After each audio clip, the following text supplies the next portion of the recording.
and welcome to this Tech and Train Channel video, and in this video I'll be showing you how to use the Train Throttle app on Windows with JMRI computer control.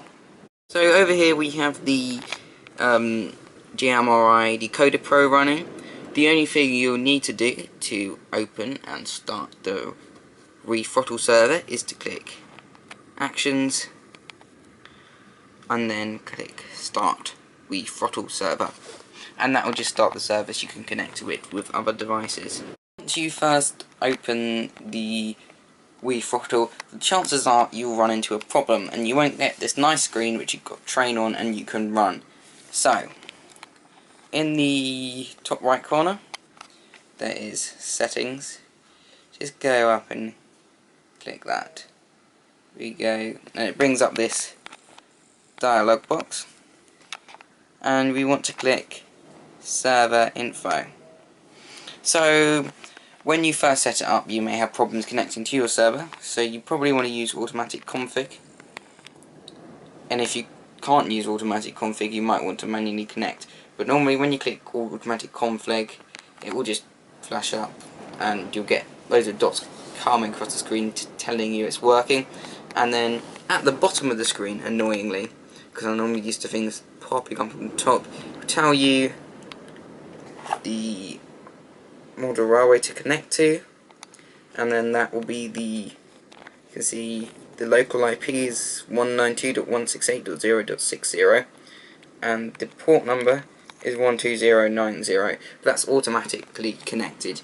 You will only need to enter that in manually if you can't connect automatically, but there's no problem with doing it manually because it does tell you your local IP and the port number to connect to on the DecoderPro or the app that's running it, so there's no problem, but it's just easier to do automatic config. Put that set up, you just click on the server to connect to, go back and here's your train. To change number you just click that and then enter the number of the train. The train should be set up on JMRI for optimum control, but it isn't necessarily required for your trains to be set up on JMRI for you to use them here. Once you've got your train you want, just click select and then click back and left corner and you bring the train up. So I've got the Pendolino on number 6. See the Pendolinos there. So if you go forward, lights should change direction. Oh, maybe I've lost connection to my server. Let's hold on a minute. Back again, it's all fixed. I just discovered a bug in the app which when I changed server the train I had up didn't automatically select for some reason, even though it said it had selected the train, it wasn't selected. But anyway, I've got the Pendolino up down here, so I can click reverse on the screen, and it'll go like that. I can click forward, and it will go like that. You can change the settings, you just have one long dial across the top, but I don't like the idea of having a dial, because if I slow it down too much, it will just go into reverse if I'm going forward when I slow it down, which for me is annoying because just end up driving trains all over the place and in the wrong direction, especially if anyone else decides to control a train. Here we have the functions.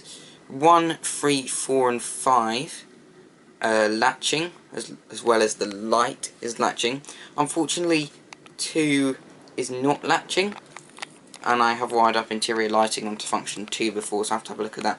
But unfortunately there are no settings that I'm aware of that you can change number 2 between latching and non-latching.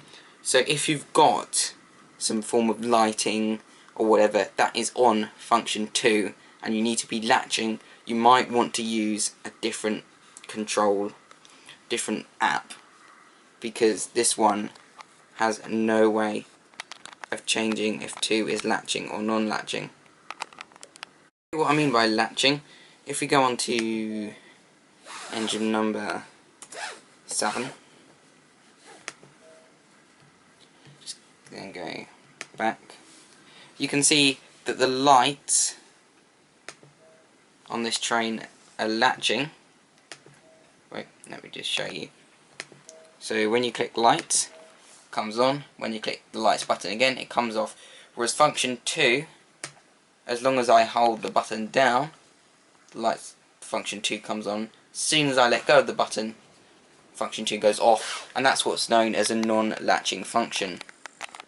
If you have a latching function on function 2 at the moment, you may need to do function mapping on the decoders, and I'm aware that on some decoders you cannot do function mapping. So for some layouts, especially for people who have got DCC sound chips, DecoderPro working with WiThrottle may not be the best option because you cannot change these settings. The train, we use a slider across the top, and we can use the arrow keys on the keyboard as well. So let's just put that down. There we go. Just pressing the arrow key, right arrow key. This will make it speed up. Oh, oops, I'm on a different train. Just change trains to the Pendolino.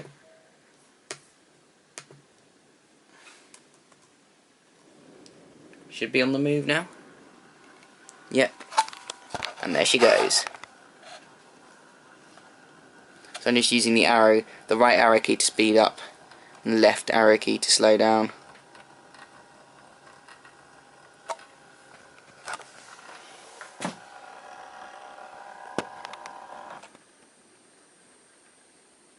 Oh, I've got a short circuit there.